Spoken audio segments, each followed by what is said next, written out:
As some blue states start to ease COVID restrictions for kids, one of the nation's strictest vaccine mandates is now in effect in New Orleans. Children as young as 5 must show proof of vaccination, in some cases a negative test, to enter certain businesses, and masks are required for those as young as 2. Our guest, Louisiana Attorney General Jeff Landry, is joining the legal fight brought by dozens of parents, including Stephanie Matrenga, against New Orleans Mayor LaToya Cantrell and her tough new mandates. Welcome to both of you. Hi. Thank you for having us. So, Stephanie, how do you wade through this with young kids? It's been pretty tough to navigate. I have 4 children myself, and our 3 oldest are in high school. And at a time that it's so hard for them to meet friends and to be a part of groups, they're being forced to wear masks. They're having trouble socializing to begin with because of their awkwardness at the age, and now hidden behind masks. It's been really hard on these kids. I've watched their friends suffer and them. I've seen depression to anxiety from all ages, really. Now, and Mr. Attorney General, why did you decide to get involved? Because, listen, the mayor says, I'm just trying to keep people safe. I'm trying to keep kids safe, people who come visit for Mardi Gras. This is all about protecting people. Well, we have been against all of the mandates in Louisiana and joined a number of different plaintiffs in a number of suits every time the government seems to want to impose and restrict liberty in Louisiana. I think this is extremely troublesome, especially in New Orleans.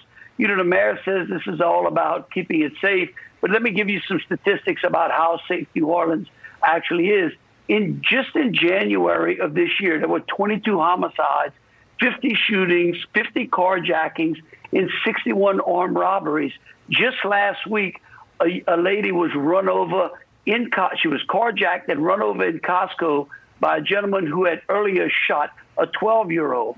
And so, heaven forbid, we wouldn't allow a child to come into Costco without a vaccine card, but we have no concern about the security of people in the parking lot.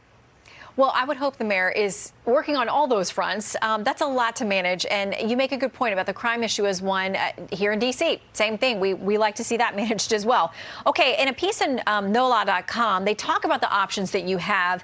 The head of the New Orleans Health Department says she expects pushback from parents, but that Louisiana law allows for religious or philosophical exemptions from required school immunizations along with a medical exemption. She said the exemptions for immunizations are so broad in Louisiana that if you don't want this, you can sign the form. Stephanie, have you found that's an option for you? In this case, it hasn't applied to us. We haven't been able to get out of the mask mandates at all. And I guess maybe she means vaccines there, but it's not clear. But I guess the immunizations, if that's something that you're worried about your kids and you don't feel like it's right for them, would you apply for an exemption and take advantage of that? Yes, I would. Okay. Now, I want to read something from another favorite son of Louisiana who is known very well, James Carville. And I have to bleep a lot of this. He said this last Thursday on a podcast. I wish what they'd do is pass a law to make you immune from liability if you punch some unvaccinated person right in the face, which I'd really like to do. If you ask me what's my first reaction to you, if you're not vaccinated, you don't have any medical reason not to be. You're a piece of blank. OK, I just want to punch you in the blank, blank face. That's the way I look at these people. General, I'll give you the final word.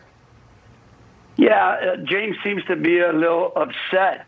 Here's the interesting part. We talk about immunizations, yet we know that the COVID shot is not an immunization. When you are immunized, that means you are inoculated from that particular disease. That means that things like measles, mumps, rubella, which have efficacies of 95% or greater. Yet COVID is more like the flu shot. We know that. We know that even if you get the COVID shot, you still can contract the disease, and then you can still transmit the disease. And so that's why in Louisiana we have both a required and a recommended list that is put out by LDH. And so, again, I think that's why we're going to win this lawsuit. It's one of the reasons that we got involved. Well, we will definitely track it. So many legal challenges around the country. Thank you both for joining us to talk about it.